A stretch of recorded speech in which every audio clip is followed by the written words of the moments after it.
Dan sholat menjadi pokok penentu amalan lain. Jadi kalau benar sholatnya, benar hajinya. Benar sholatnya, benar zakatnya. Benar sholatnya, benar interaksi dengan Qur'annya. Dan benar sholatnya, itu pasti baik hisabnya. Maka turun hadis spesifik yang banyak dihafal oleh para ahli hadis, jadi pegangan hidup sampai akhirat. Inna awwala ma yuhasabu bihil abdu yawmal qiyamati as-salah. Amal pertama yang akan dihisab di hari kiamat adalah salatnya. Idza salahat salaha sa'iru amali. Kalau baik-baik semua amalnya, indikasinya dari salat. Wa idza fasadat fasada sa'iru amali. Kalau salatnya enggak bagus, pasti ada pengaruh ke amalan lain. Dan itu sangat menentukan. Baik. Kenapa salat? Ada apa di balik salat? Dan bagaimana cara salat yang benar yang melahirkan perubahan pada kehidupan? Itu yang coba kita turunkan. Sampai-sampai di bulan Ramadan pun ibadah pokoknya sholat. Kan? Ibadah pokoknya sholat loh.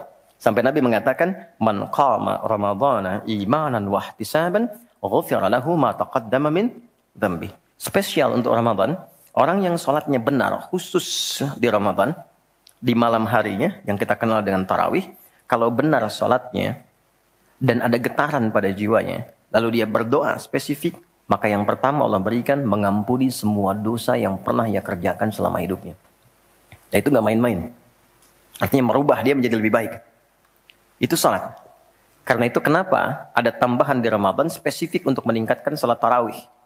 Berarti ada sesuatu yang sangat penting. Yuk kita mulai. Pertama kita akan bahas dari segi nama. Dan kedua, kita akan bahas dari segi fungsi atau hikmah atau manfaat. Baru kemudian yang ketiga kita masuk kepada persoalan teknis penunaiannya. Baik bacaan, cara, makna. Kita belajar dari mulai menunaikan bacaannya apa, maksud dari itu apa. Ya. Baik, kita mulai cepat. Salat. Apa itu salat? Doa. Apalagi? Kenapa doa disebut salat? Kenapa nggak disebut doa aja? Apa itu salat? Doa. Apa itu doa? Salat. Oke, yuk kita urutkan dari segi katanya dulu. As-salah, kurang lebih begini. Nanti ada versinya, ada yang pakai waw, itu ujungnya nanti kembali ke alif. Ini ya. Teman-teman, salat itu seakar dengan kata silah. Silatun.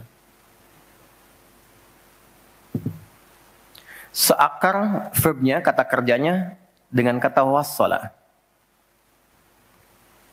Wusul. Silah dalam bahasa Arab artinya sesuatu yang terhubung kuat. Sehingga dengan erat dan kuatnya ini sulit dilepaskan. Pernah dengar silaturahmi? Ya kan? Kenapa disebut dengan silaturahmi? Karena ada hubungan perhatian kasih yang dalam, sehingga dimanapun dia masih tersambung untuk memperhatikan. Jadi silaturahmi itu bukan begini, bukan Anda kumpul, menyapa di teman yang hadir. Itu bukan silaturahim. Anda menyapa orangnya ada, wajar, orangnya masih ada. Tapi ketika Anda pulang, Anda mendoakan, dan support pada kebaikan, itulah silah namanya. Nah, hubungan yang melatih kita supaya terus terhubung dengan Allah, sehingga tak terpisahkan pengawasan Allah kepada kita, perlindungan Allah kepada kita, pemberian Allah kepada kita di setiap waktu dan tempat dimanapun, itu dinamakan dengan sholat namanya. Karena itu, ciri keberhasilan orang yang sholat, yang pertama kali dapatkan, adanya konektivitas dengan Allah. Sampai dia koneksinya ke Allah. Karena itu disebut wusul. Kenapa secara fikih dinamakan dengan doa? Karena saat berdoa kan terkoneksi dengan Allah. Ya kan? Nah, doa yang terkoneksi secara formal kepada Allah itu disebut dengan sholat. Quran surah keempat, dalilnya An-Nisa ayat 103. Quran surah 4 ayat 103. Paling kanan agak sedikit ke atas tuh di mushaf standar. Fa'idha qadaytumus sholata. Maka jika Anda telah tuntas mengerjakan sholat, Fadhkurullaha. Maka cirinya, dia akan cepat terkoneksi kepada Allah. Itu pengertian hikmahnya. Kalau pengertian fikihnya, habis sholat cepat zikir. Zikir itu artinya terkoneksi, nyambung. Kenapa setelah sholat ada zikir lagi yang menyambungkan? Karena ada orang yang sejak saat sholat belum nyambung dengan Allah. Itulah sebabnya nanti kita akan belajar. Masih merasakan nggak? Pernah nggak begini? Sebelum sholat mau fokus nih, tapi begitu takbir, Allahu Akbar. Yang akbar di lisan Allah, tapi yang akbar di pikiran, project. Ya, status belum diupdate. Nyimpan sendal di mana, jemuran belum diangkat, ya kan? Ya, pernah nggak suasana itu hadir? Nah kan, nanti kita akan belajar. Nah, kalau akumulasi semua ingatan itu mengganggu khusyuk kita sehingga kadar khusyuknya kecil dan belum terkoneksi dengan Allah setelah sholat, maka coba zikir sampai nyambung. Idealnya ketika sholat selesai, itu punya konektivitas dengan Allah nyambung. Ingat Allah. Qiyaman. Baru dia berdiri jalan sudah ingat Allah. Makanya kalau ada orang keluar dari masjid dan dia nyambung dengan Allah, itu mustahil tertukar sendal. Oke? Karena saat dia pakai, dia merasa diawasi Allah. Ya Allah salah, bukan punya saya. Yang saya yang itu rupanya dia pakai, padahal dia ke masjid nggak pakai sendal. Ini memang ada yang salah dengan sholatnya. Oke? Balik ke sini. Maka kalau dia berjalan jalannya baik, kalau dia duduk bekerjanya baik, gak mungkin maksiat, gak mungkin menyentuh yang salah karena saat dia menyentuh dia merasa dilihat Allah. Itu yang disebut dengan ihsan namanya. Di orang yang punya koneksi dengan Allahnya kuat, itu akan mudah menjalani kehidupan. Anda punya koneksi dengan teman-teman yang punya kedudukan tertentu, aksesnya mudah kan? Anda punya koneksi dengan Allah, apa yang sulit bagi Allah? Masalah dikecilin, bukan gak dapat masalah. Masalahnya sama, bagi orang lain besar, bagi si fulan kok ringan. Karena sebelum mendapatinya, akses dia ke Allah tinggi, Allah ringankan untuk diterima di hatinya.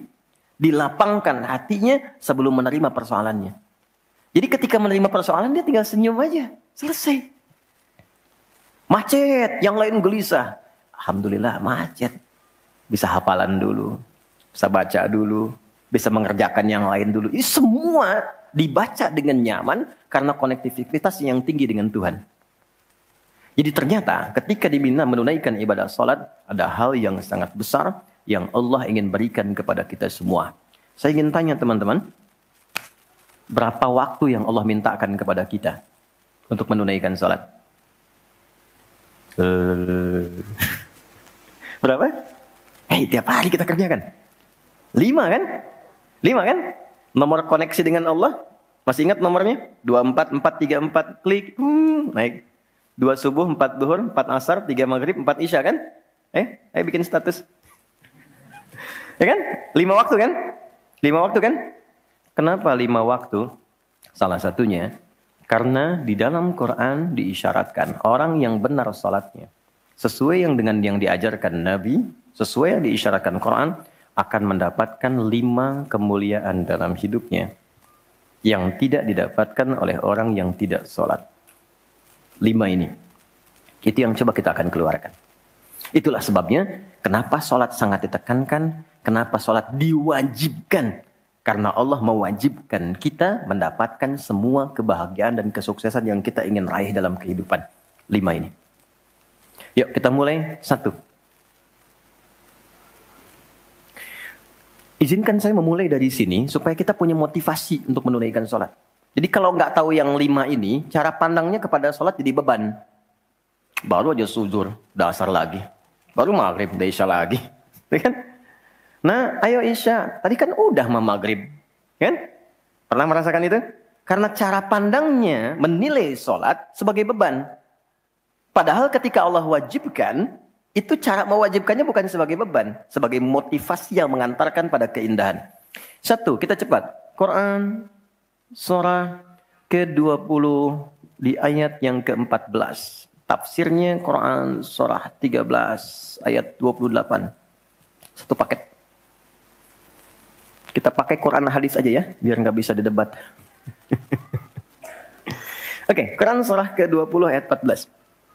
Innani anallahu la ilaha illa ana fa'budni wa aqimis salata li dzikri. Sayalah Allah, kata Allah. La ilaha illa ana. Nggak ada Tuhan yang layak dipertuhankan kecuali saya. Ini kalau kita belajar ngaji tentang tauhid, ya, belajar mengaji tentang dasar keyakinan, akidah. Ini ayat yang paling real, yang paling mudah dipahami, yang paling kuat pengakuannya. Saya coba mengumpulkan koleksi beberapa kitab-kitab yang disucikan. Saya kumpulkan. Nggak ada satupun kecuali di Quran yang tegas mengatakan, Tuhannya langsung mengatakan.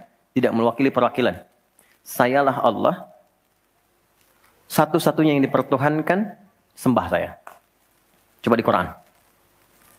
Kita simpan ini dalam bab tauhid. Sekarang kita teruskan. Bagaimana cara menyembahmu ya Allah? Fa'budni wa aqimis sholata lidzikri. Tunaikan sholat. Ya, sebagai pembuktian penyembahan kepadaku. Lidzikri. Untuk mengoneksikan dirimu denganku. Satu, sholat adalah pembuktian sebagai hamba. Pembuktian iman. Pelan-pelan. Yang pertama, teman-teman sekalian, ketika Allah menerangkan fungsi salat yang pertama untuk membangun konektivitas yang kuat dengan Allah, itu ternyata dasarnya bukan materi, bukan kedudukan, tapi penghambaan. Supaya engkau membuktikan diri engkau itu hambaku, sembahku, lewat salat. Jadi kalau ada orang yang mengatakan, Tuhanmu siapa? Allah, tapi dia nggak mau sholat, itu kata Nabi, belum sempurna kebertuhanannya kepada Allah. Ya, al-farqu bainal mu'min wal kafir, tarku sholat, kata Nabi. Perbedaan orang yang mengaku beriman dengan yang belum beriman, dilihat dari sholatnya. Jadi kalau dia sudah menunaikan sholat, itu pembuktian keimanannya kepada Allah, kebertuhanannya. Jadi kalau ada orang mengaku muslim, dia belum menunaikan sholat, maka dipertanyakan keimanannya. Karena itulah kemudian kata sholat disebut juga di Al-Quran dengan kata iman. Buka Quran surah kedua, ayat 143. Lihat di pertengahan. Wa ma kana Allahu liyudhi'a imanakum. Jika ada hamba siapapun menunaikan sholat, aku nggak akan sia-siakan sholat yang dilakukan dengan imannya itu. Maksudnya apa? Akan dibalas, diberikan perhatian sesuai dengan kadar sholatnya. Disebut dengan iman. Dan yang paling dahsyat, ketika seseorang sholat menghamba, kan gerakannya ruku, sujud, menghamba kan? Maka naik statusnya dari sekedar manusia biasa menjadi abdun. Teman-teman, ini rahasia besarnya. Perintahnya, fa'budni, yang kita baca, iyyaka na'budu, asal katanya dari kata abada, orangnya abdun, jamannya ibad. Dan tidak pernah disebutkan dalam Quran kata abdun, kecuali untuk mengangkat derajat hamba di hadapan Allah. Contoh, Nabi Muhammad ketika peristiwa Isra dan Mi'raj, dipanggilnya dengan nama apa? Quran surah 17 ayat 1. Subhanalladzi asra bi'abdihi. Tidak disebut Nabi, tidak disebut Rasul, tapi abdun. Nabi Sulaiman ketika diberikan kekuasaan besar, punya kedudukan yang hebat, sampai menundukkan awan. Ya, sebelum Songgohan punya awan kinton, Nabi Sulaiman sudah punya duluan. Suzuki Yatanabe tahun 96 kan, bikin komiknya. Saya nggak terlalu baca itu atau tonton, tapi saya tahu. Itu awan ditundukkan, angin bolak-balik. Ketika mendapatkan kedudukan itu, sifat yang disebutkan abdun, bukan Nabi, bukan Rasul. Quran surah 38 ayat 30. Wa wahabna li Dawuda Sulaiman ni'mal abdu. Oke, Nabi Zakaria alaihissalam ketika akan diangkat statusnya dari suami menjadi ayah dan sudah berharap tinggi, dikabulkan, naik status, diberikan anugerah, disebutnya dengan abdun. Quran surah 19 di ayat yang kedua. Dzikra rahmati rabbika abdahu Zakaria. Nabi Nuh Diangkat status memimpin kelompok. Generasi manusia setelah Nabi Adam. Naik ke kapal. Jadi pemimpin besar. Begitu diangkat, yang disebut statusnya abdun. Quran surah 17 ayat 3. Innahu kana abdan syakura. Kenapa disebutkan abdun? Abdun itu sifat penghambaan. Semakin tinggi ibadahnya, semakin tinggi pendekatannya ke Allah, semakin diangkat. Jadi dengan Allah itu karena Allah Khalik, kita makhluk. Laisa kamitslihi syai', enggak sama sifatnya. Jadi kalau ke Allah itu jangan terlalu ngangkat. Kalau tinggi direndahkan, kalau rendah ditinggikan. Karena itu kenapa saat sholat kita merendah supaya ditinggikan. Itu poinnya. Jelas ya? Itulah sebabnya kenapa Nabi dijamin surga, turun surah Al-Kautsar itu satu-satunya Nabi yang sebelum wafat turun surganya. Rasulullah dengan turunnya surah Al-Kautsar. Kenapa? Salah satunya karena ibadahnya. Coba lihat kesaksian Sayyidah Aisyah itu di Al-Bukhari nomor hadis 1147. Kedatangan tabi'in namanya Abu Salamah bin Abdurrahman tanya bagaimana sholat malamnya Nabi. Kata Sayyidah Aisyah, jangan ditanya panjang dan khusyuknya. Panjang dan bagusnya. Beliau memang sholatnya 4 rakaat di awal, tapi jangan tanya panjang dan bagusnya. Beberapa sahabat dulu pernah pengen tahu, penasaran. Diikuti sholat di belakang Nabi. Ternyata rakaat pertamanya dikira Al-Baqarah 100 ayat akan ruku. Ternyata disambungkan ke 286 ayat sampai selesai. Dikira setelah selesai akan ruku. Ternyata Alif Lam Mim lagi, Ali Imran sampai selesai. 200 ayat. Dikira ternyata setelah la'alakum tuflihun 200 ayat Ali Imran akan ruku. Nyambung An-Nisa 176 ayat. Baru kemudian ruku setelah 5 juz 4 halaman. Ruku. Besoknya orang-orang ini nggak ikutan lagi. Udah. Lain memang levelnya. Salam. Tersentuh kaki Nabi itu dengan tangan Sayyidah Aisyah. Ini menunjukkan sederhana kehidupannya. Bayangkan kan, suami sholat, istri tidur, nyentuh bagian kaki. Kira-kira tidurnya alasnya di mana tuh? Nabi besar loh, ahli surga, hebat, pemimpin besar, kehidupan demikian. Tapi kalau sedang beramal kaya, sodakoh kaya, sholat kaya, kakinya bengkak. Kata Sayyidah Aisyah, kenapa begini ya Rasulullah? Alam takun madmuna, alam takun ma'sumah. Engkau kan dijamin surga, surahnya sudah turun. Engkau dijaga dari kesalahan maksum. Jawabannya ringan sekali. Afala akunu abdan syakura, abdun. Apa enggak boleh aku menjadi hamba yang bersyukur? Ternyata syukur itu kalau dulu para nabi itu pakai ibadah. Jadi kalau dapat nikmat nih teman-teman, ini rahasia hari ini ya. Di antara kita saja ya. Sekarang saya nggak bagi di yang lain nih, cuma di sini nih. Ya. Para nabi itu, kalau mereka dapat nikmat apapun, itu yang dilakukan syukur. Dan syukurnya lewat ibadah. Contoh, biasa kan suka hadir ulang tahun ya. Masuk ulang tahun kesekian. Nabi tiba-tiba hari Senin puasa. Ditanya oleh sahabat, ya Rasulullah kenapa puasa? Kata Nabi, ini hari lahirku. Jadi mensyukuri nikmat kelahiran dari waktu yang telah berjalan, itu pakai ibadah. Begitu dapat anugerah surga, turun Al-Kautsar, malah diminta ibadah oleh Allah. Inna a'tainakal. Setelah itu apa? Fasolli li rabbika. Tingkatkan sholat, tambahkan amal lewat harta. Jadi jaminan surga itu bukan menghentikan amal soleh. Anda sukses dengan pekerjaan, bukan berarti menjadikan hubungan Anda terputus dengan Allah. Yang paling aneh kan Allah udah ngasih rezeki banyak, kok dipakai maksiat hasilnya? Allah kasih Anda minta, Allah kasih. Tapi begitu dikasih, kenapa dipakai untuk mabuk? Kenapa dipakai untuk maksiat? Kenapa dipakai untuk membeli sesuatu yang Allah nggak sukai? Kan ada perjuangan mendapatkan itu. Makanya dibalik caranya.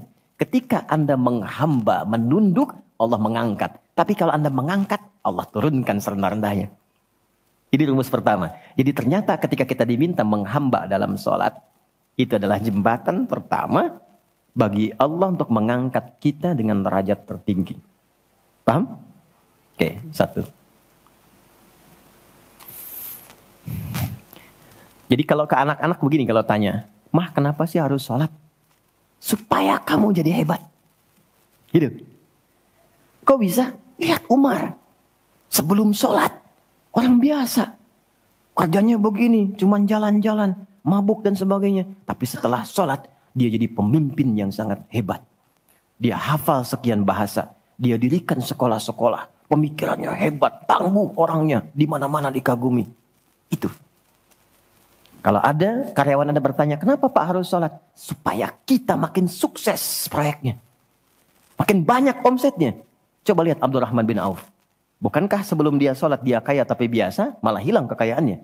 Tapi setelah dia sholat dan dia praktekkan makna-makna dalam sholat, meningkat level kekayaannya sampai yang ketiga tertinggi. Dari kaya, kaya banget, kebangetan kayanya. Tuh, kapaknya terbuat dari emas kan? Abdurrahman bin Auf. Itu setelah sholat. Itu viral sekali kisahnya. Ya, jadi ini bagian pertama. Jadi ketika ada panggilan hayya 'alas shalah, atas jak Allahu Akbar, rasakan panggilan itu ingin mengangkat derajat kita. Jadi kalau panggilan sholat itu dipahami sebagai hanya tuntutan ibadah, nanti jadi beban. Allahu Akbar, si ngantuk ya Allah. Tapi ketika Anda sudah merencanakan, kan malamnya kita bikin kurikulum, kan kegiatan kita tuh nyambung. Malamnya istighfar, menyiapkan kurikulum untuk besok. Istighfar itu mengoreksi yang belum bagus apa hari sebelumnya. Katanya pengen ke surga, surganya Firdaus, tapi sholatnya masih bolong-bolong. Baca Quran belum maksimal, sedekah belum ada. Kita koreksi besok rencanakan. Saya pengen sholat di tempat ini. Besoknya saya akan misalnya mengerjakan ini, capaiannya ini. Bikin kurikulum A sampai Z. Begitu kita bangun tidur, dipanggil. Allahu Akbar, Allahu Akbar. Yang kita siapkan itu tadi, rencana. Dibawa menghadap Allah, minta kemudahan. Minta perlindungan, minta pengangkatan.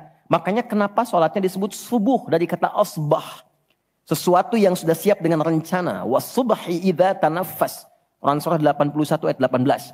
Di orang Islam itu bangun dari tidur, dia sudah punya rencana yang mau dia siapkan ke depan apa. Jadi nggak ada ceritanya ke depan bingung. Jam 7 mau kerjakan apa, 9 ada di mana. Rencana itu dibawa menghadap Allah. Dalam sholatlah kita mintakan kemudahan.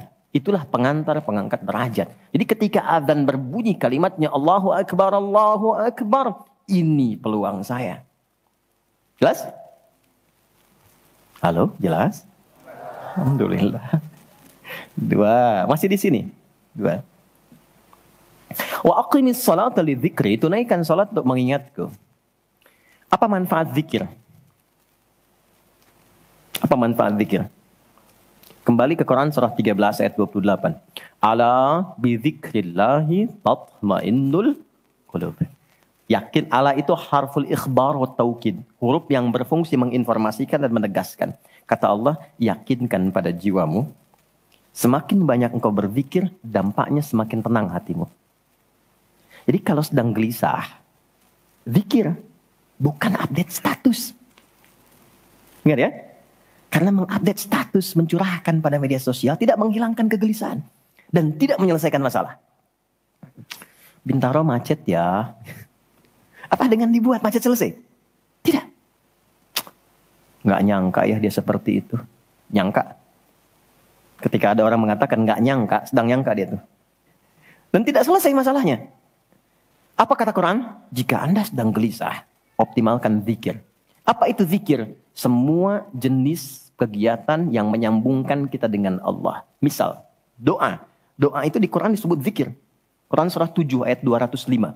Wadhkur rabbaka fi nafsika tadarruan wa khifatan wa dunal jahri minal qaul.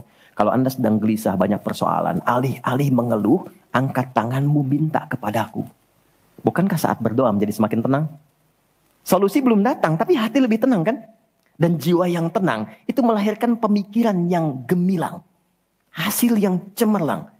Jadi begitu kita lebih tenang, lebih mudah menanti solusi. Anak belum pulang, doa. Besok ada ujian, doa. Ada proyek mau dilakukan, kita gelisah, doa. Itu fitrah. Quran itu disebut zikir. Quran surah ke-15 ayat 9. Inna nahnu nazzalna dzikra wa inna lahu lahafidhun. Kalau sedang gelisah, masalahnya kompleks, ambil wudhu, ambil mushaf, buka. Itu baru pegang mushaf, baru buka. Dampaknya ke hati itu kuat. Begitu Anda baca dengan suasana yang tenang, nyaman ke jiwa.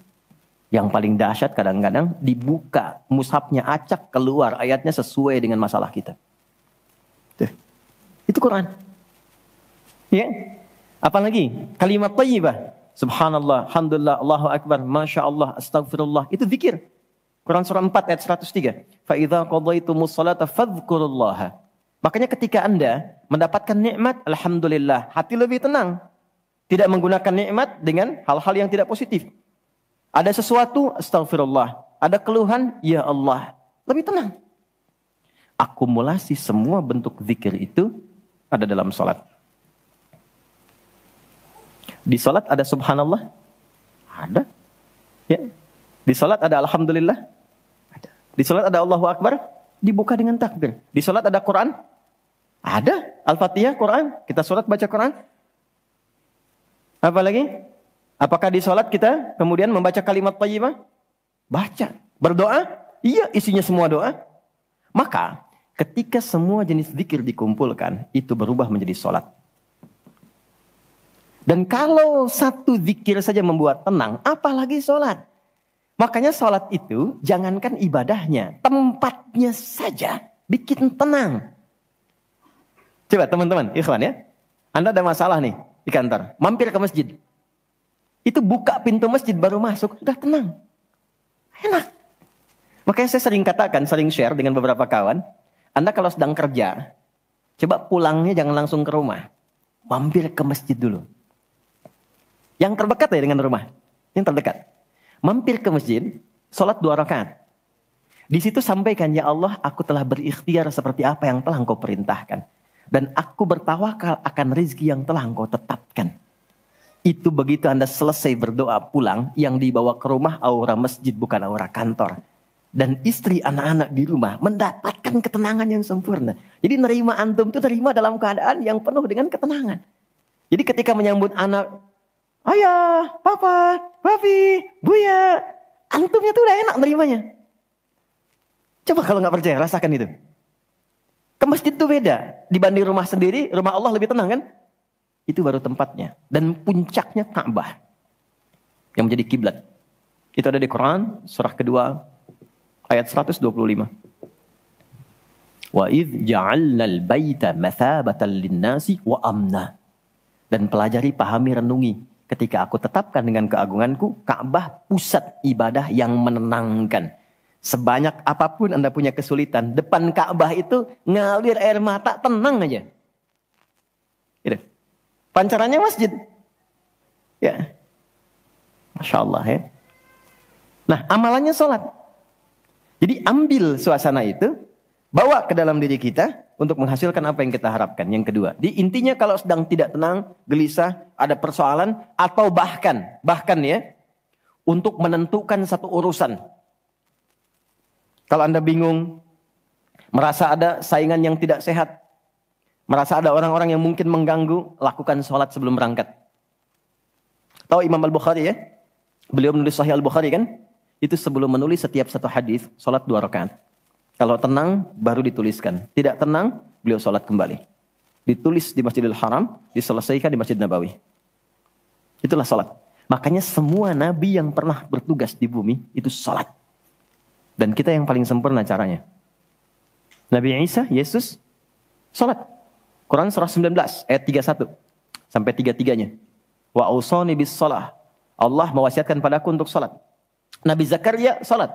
Quran surah ketiga. Ayat 39. Fanadatul malaikatu wa huwa qa'imun yusalli fil mihrab. Salat. Nabi Ismail, kakek Nabi ke-29, bahkan meminta keluarganya disiplin salat. Quran surah 19, Maryam ayat 55. Wa kana ya'muru ahlahu bis shalah.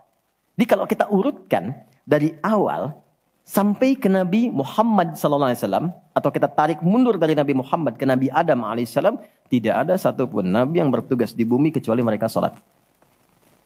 Muhammad SAW bin Abdullah bin Abdul Muttalib bin Hashim bin Abdul Manaf bin Qusay bin Murrah bin Kilab bin Ka'ab bin Ghalib bin Fihir bin Malik bin Nadar bin Kinana bin Khuzaimah bin Mudrika bin Ilyas bin Nizar bin Mudar bin Ma'ad bin Adnan bin Adi bin Adri bin Muqawwam bin Nahur bin Ya'rub bin Yasjub bin Ismail alaihissalam bin Nabit bin Ismail alaihissalam bin Ibrahim alaihissalam bin Adhar bin Nahur bin Abir bin Kinan bin Arfakhshad bin Sam bin Nuh alaihissalam bin Mihlail bin Matushala bin Kinan bin Anwas bin Tith bin Adam alaihissalam.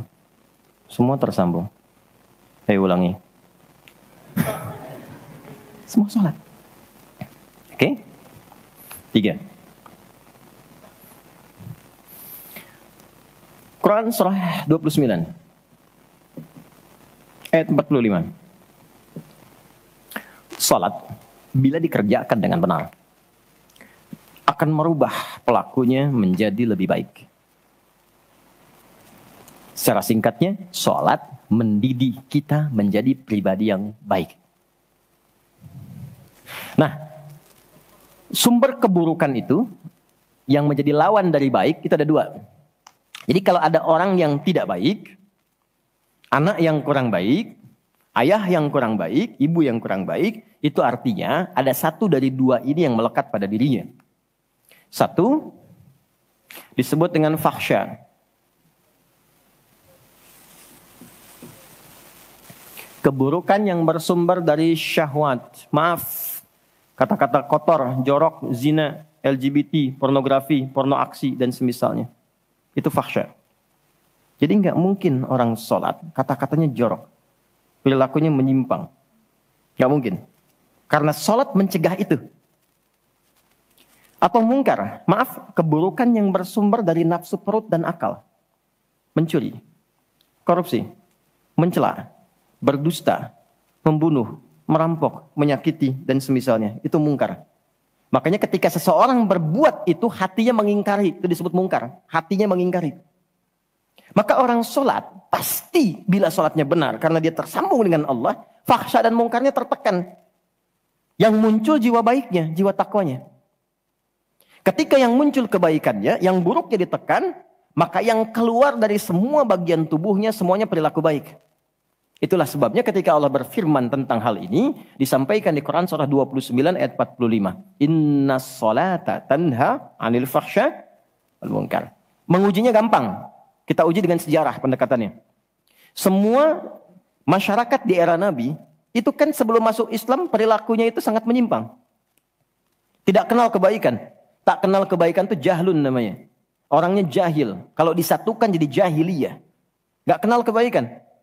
Ya, maaf, yang mencuri banyak, zina hatam. Ya, perilaku menyimpang banyak. Disebutnya jahiliyah. Tapi ketika datang risalah Islam, yang diajarkan pertama salat. Salat merubah mereka dari jahiliyah menjadi khairu ummah. Kalau ada yang paling jujur itu, yang paling dermawan itu, yang paling baik itu, paling disiplin itu. Kok bisa salat ditunaikan bisa merubah seseorang jadi lebih baik? Ada sesuatu dalam salatnya. Itu yang nanti kita akan pelajari. Itulah sebabnya kenapa anak-anak dari kecil usia 7 tahun khususnya yang diajarkan sholat. Masih ingat hadisnya? Ya, saat anak berusia 7 tahun ajarkan sholat. 10 tahun dia masih malas, beri pelajaran yang membuat dia mengerti. Bukan berarti harus memukul ya. Kalau di Arab adatnya begitu, itu biasa. Doroba itu memberi pelajaran maksudnya. Kurangi uang jajannya, berikan pelajaran yang baik kepada dia supaya mengerti kenapa mesti sholat. Kenapa dari usia 7 tahun? Supaya anak itu tumbuh jadi baik. Itu maksudnya. Cuma anak sekarang advance. Gen Z yang sekarang itu sebelum sholatnya sempurna, TK sudah manasik ya. Enggak apa-apa sih, cuma ini maksimal dulu yang kedua ya. Oke, 4, saya cepat karena waktu kita terbatas. 4. Sholat bila dikabulkan, bila dilakukan dengan benar. Saya ulangi, sholat bila dilakukan dengan benar. Sesuai isyarat petunjuk Al-Quran dan contoh yang disampaikan Nabi, maka bisa mempercepat terkabulnya doa. Oke? Mempercepat terkabulnya doa. Itulah kenapa secara bahasa sholat disebut doa. Kalau benar mengoneksikan diri kita dengan Allah sang pengabul doa, koneksinya cepat, sinyalnya kuat, itu nggak ada sekat, menggoncang arus, langsung dikabulkan. Dan nggak ada jeda. Oke, Quran langsung, surah ketiga, ayat 38 sampai 39. Surah 3 Ali Imran, ayat 38 sampai 39. Kita belajar dari kisahnya Nabi Zakaria alaihi salam. Contoh kecil sekali. Secara singkat sudah berumah tangga, sudah sekian lama, rambut sudah memutih, fisiknya sudah letih, itu dilukiskan di surah Maryam nanti, ayat 1-9 kita dapati. Istri divonis secara medis, nggak mungkin punya keturunan. Secara medis loh, sudah menopause dan maaf, mandul. Secara medis nggak mungkin, secara klinis nggak mungkin. Tapi ini yang paling hebat. Jika manusia, catat ini baik-baik ya. Jika manusia sudah menyimpulkan nggak bisa, itu tanda langsung dari Allah supaya menengadahkan permohonan langsung kepada Allah tanpa campur tangan makhluk. Karena Allah ingin mengabulkan apa yang Anda minta secara langsung, bukan lewat campur tangan makhluk. Baca itu. Dan pahami untuk tidak putus ikhtiar. Jadi kalau rahmat Allah itu jangan dibawa dengan putus asa. La taqnatu mir rahmatillah. Jangan pernah putus asa. Jadi jangan ada bahasa begini, ya nggak mungkin, ya nggak bisa. Jangan diambil. Begitu orang mengatakan nggak mungkin, itu tanda dari Allah. Allah ingin memberikan langsung tanpa campur tangan manusia. Maka apa yang dilakukan Nabi Zakaria? Beliau kemudian sholat di mihrabnya Maryam. Ini saya sedikit bahas tentang mihrab, sedikit saja. Quran surah 3 dulu. Di ayat 37, di paling kiri sebelah bawah, pojok di mushaf standar. Secara singkat saja, mihrab itu satu tempat yang fungsinya mempercepat terkabulnya doa dan mendatangkan rezeki dari sisi yang tidak diduga. Awas, kita bicara keimanan ya. Dan di situ dipertaruhkan. Mihrab ini tidak harus lebar dan luas. Sehamparan sejadah nggak ada masalah. Yang penting kita gunakan untuk ibadah saja. Di luar ibadah keluar. Itulah kenapa tempat imam disebut mihrab. Kenapa? Karena imam mewakili makmum untuk memohon kepada Allah dalam sholat berdoa. Makanya kualifikasi imam mesti khusus. Bukan imam biasa. Baik. Kemudian tidak harus di masjid. Di rumah boleh dibikin.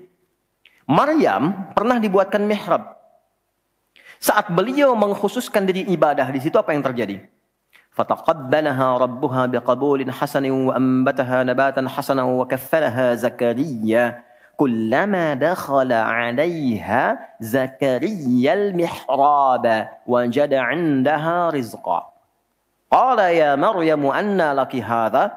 Qalat huwa min 'indillah. Innallaha yarzuqu man yasha' bighairi hisab. Ini poinnya. Setiap Nabi Zakaria mengantarkan kebutuhan Maryam, pakaiannya, makanannya, kebutuhannya, itu sudah ada. Dan ingat, status Nabi Zakaria itu Nabi loh. Beliau tahu itu pasti dari Allah. Tapi ingin dikonfirmasi apakah pendidikan beliau selama ini sudah meresap pada jiwanya atau belum. Ditanya, Maryam dari mana semua ini?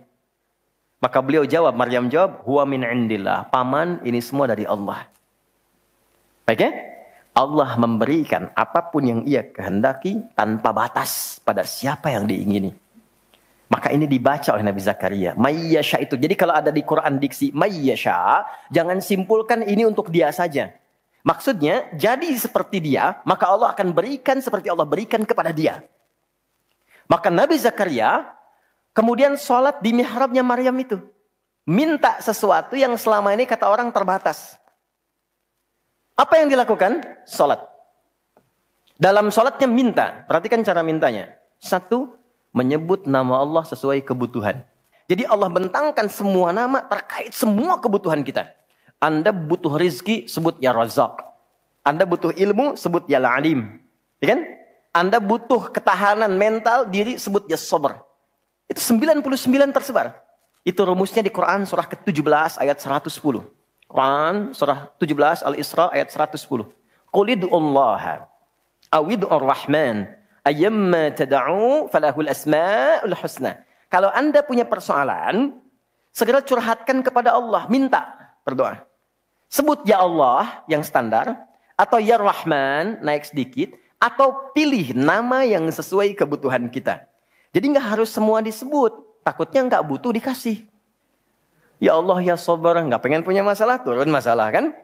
Nah, Nabi Zakaria divonis ada keterbatasan, nggak mungkin diberi. Maka beliau meminta dengan nama Allah yang memberi tanpa batas. Dalam bahasa Arab disebut dengan Wahhab, pemberi tanpa batas.